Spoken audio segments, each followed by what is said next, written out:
Singur project గేట్లు ఎత్తే వరకల్లా ఏడుపాయల దుర్గమ్మ వారి గుడి మొత్తము మునిగిపోయిందట. మునక అంటే మామూలు మునక కాదు, అక్కడున్న ఆలయంలో ఉన్న విగ్రహాలు గుళ్ళు గోపురాలు మొత్తం మునిగి శిఖరం కూడా మునిగే కాడికి వచ్చిందట.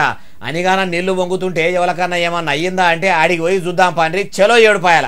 అబ్బబ్బబ్బబ్బా, ఏం నీళ్ళు అవి, ఏం నీళ్లు! గుడి మొత్తం నిండా మునిగింది, ఎడు చూసినా నీళ్లు. అసలు అది ఏడుపాయలనేనా అంటే మెదక్ జిల్లా పాపన్నపేట మండలంలో ఉన్న ఏడుపాయలనే.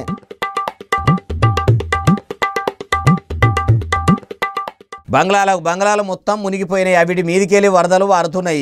ఇక నీళ్లు ఎంత మీదికి వచ్చి పారుతున్నాయో చూస్తుంటేనే అర్థమవుతుంది.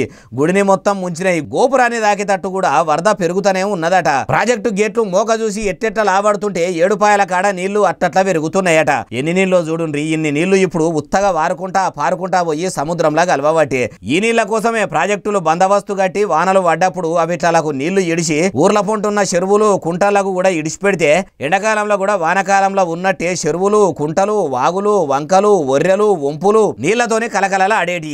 రైతుల పంట పొలాలు కూడా పచ్చగా ఉండేటి. నీళ్ల కోసం అన్నదాతలు రోడ్లు ఎక్కకపోదురు. కానీ అంత మంచిగా చేయాలనే ఆలోచన పాలకులకు ఉండాలే కదా అంటుర్రు ఈ ముచ్చటిన్నోళ్ళు.